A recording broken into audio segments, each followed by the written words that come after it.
እዛ ይኸውልህ፣ ቀጥሎ ያለውን ክፍል ስትከፍተው ሌላ በር አለ። እዛ ነች።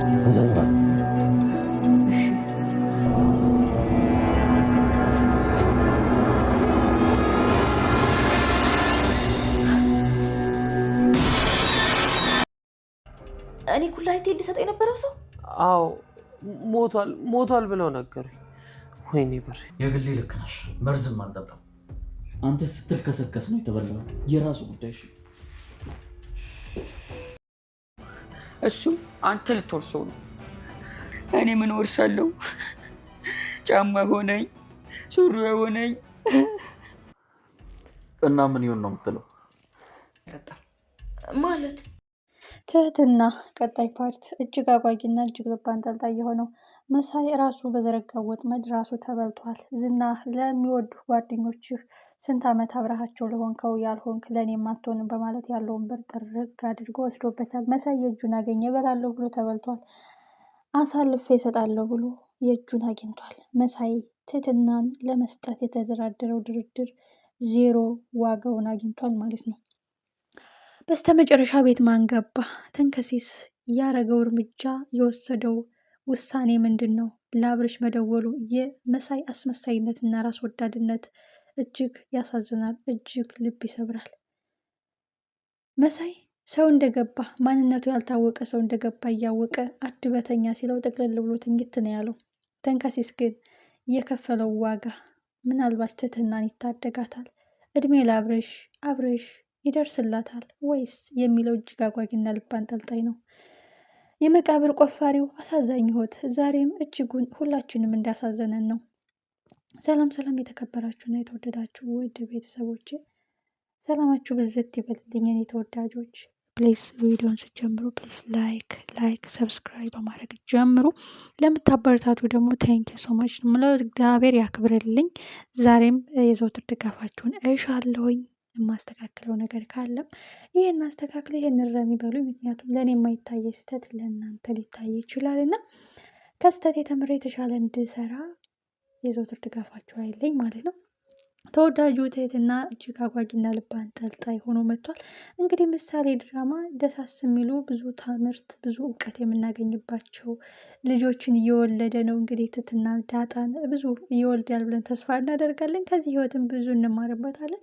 እንግዲህ ከዛ ክፍልም አንዱ ትህትና ነው። የትህትና ህይወትና ታሪክ አቀበት ቁልቁለት የብዙዎቻችን ጓዳ ጎድጓዳ ብዙዎቻችን ያለፍንበት ነው። ያልፍልናል ብለን ተስፋ አድርገን የወጣን መንገድ ላይ የቀረን ስንት አለን። በራሳችን ዜጎች በራሳችን ሰዎች የተጎዳን ስንት አለን። ልባችን የተሰበርን ስንት አለን። ከዚህ ብዙ እንማራለን ማለት ነው። እንግዲህ ትህትና ከዝና ከዛ ጉረሮ ከዛ ከሞት አፋፍ በመድብል አማካኝነት ከተረፈች ጀምሮ ሁልጊዜ ስቃይና ስቀቅን ሆኗል ህይወቷ።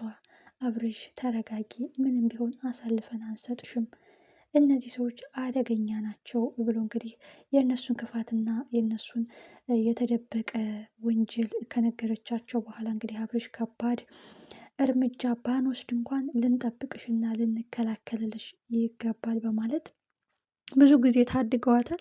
መሳይ እንግዲህ ዛሬ በመጡ ሰዎች በገንዘብ ቀይሯቸው ነበረ። እንግዲህ መሳይ የተሰጠውን ብር ሳይቀር እድሜ ልኬን ሳልበላ ሳልጠጣ ያስቀመጥኩትን ብር እያለ እንግዲህ ሁሉም ጥርቅ ብሎ ተወስዶበታል። ይህም የእጁን ያገኘው እንግዲህ ተንከሲስ መሳይ ሆቴል እኔን አስይዞ ብር ከፍሎ ሳይሰጥ እሱ ተሰወረ በማለት ተበሳይቶ እንደነበር አይተናል። እንግዲህ መሳይ አተርፋለሁ ብሎ ወደ ዝና ሲከንፍ ሄዶ ያለውን ሁሉ ተጠርጎ መጥቷል ማለት ነው። ትልቁ ጉዳይ አሁን እቤት ማን ገባ? የዝና ሰው ነው ወይስ መሳይ ነው? እኔ በነገራችን ላይ ጋይስ እኔ መሳይ መስሎኝ ነበረ። ምክንያቱም ዝና ያንን ብር ለምን ወሰደበት መሰላችሁ? አንደኛ መሳይ ብሩን ለማግኘት ሲል ትህትናን አሳልፎ እንዲሰጠው እንዴትም ብሎ አመቻችቶ እጁ እንዲያስገባለት ስለሚፈልግ ነው።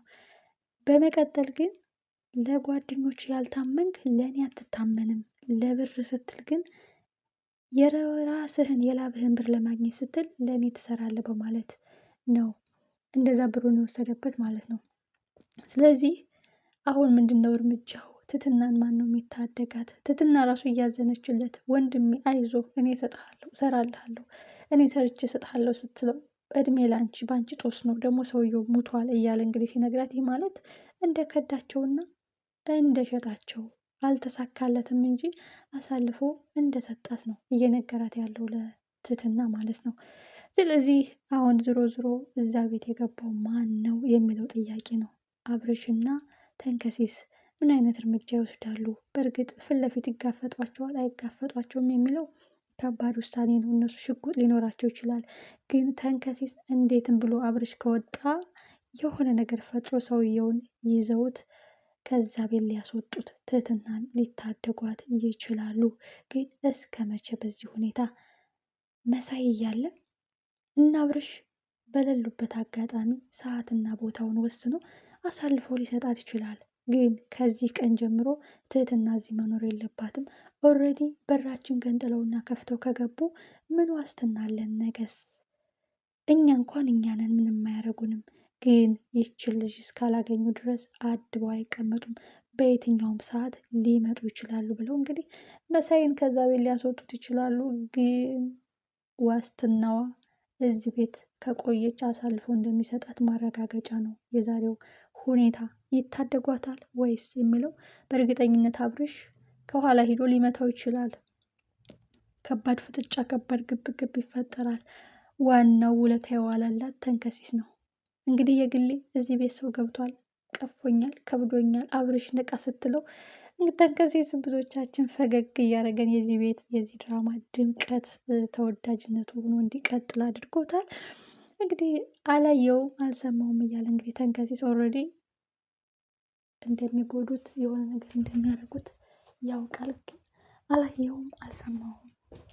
ኩላሊቴን ከፈለጋችሁም ያው ኩላሊቴን መውሰድ ትችላላችሁ፣ እኔ የት እንዳለች አላውቅም ትህትና እያለ እንግዲህ ሲጋፈጣቸው አይተናል።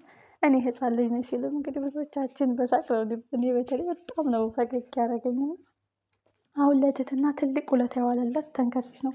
ተንከሲስ ለአብርሽ መደወሉ በጣም አሪፍ ነው። ምክንያቱም አብርሽ አይደለም ትህትና ሊወስዱ ቤታችንስ እንዴት ደፍረው ገቡ በማለት እንግዲህ ወንድ ልጅ ቆረጠ እንደዚህ ነው ብድግ ብሎ ወጥቷል።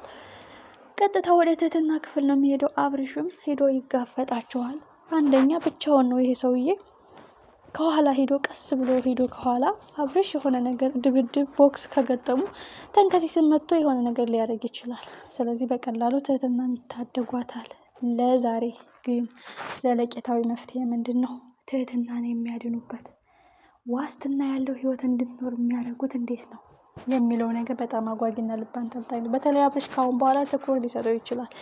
ፖሊስ ጋር መሄድ አለብን ብሎ እንዴትም ብሎ ፖሊስ ጋር ሊወስዳት ይችላል። ግን ፖሊስ ጋር ሄደች ማለት ደግሞ የእነዝና ሰዎች ሊያገኟት ይችላሉ። አሁን እሷ የምትፈልገው አንደኛ ዝና መድብልን ማግኘት፣ ሲቀጥል የነ መድብል መርማሪ የሆነውን ፖሊስ ካላገኘች ፖሊስ ጣቢያ ብትሄድም ዋጋ የለውም ማለት ነው። የእነዝና ሰዎች ሊያገኟት ይችላሉ። እጅግ አጓጊና እጅግ ልብ አንጠልጣይ ነው።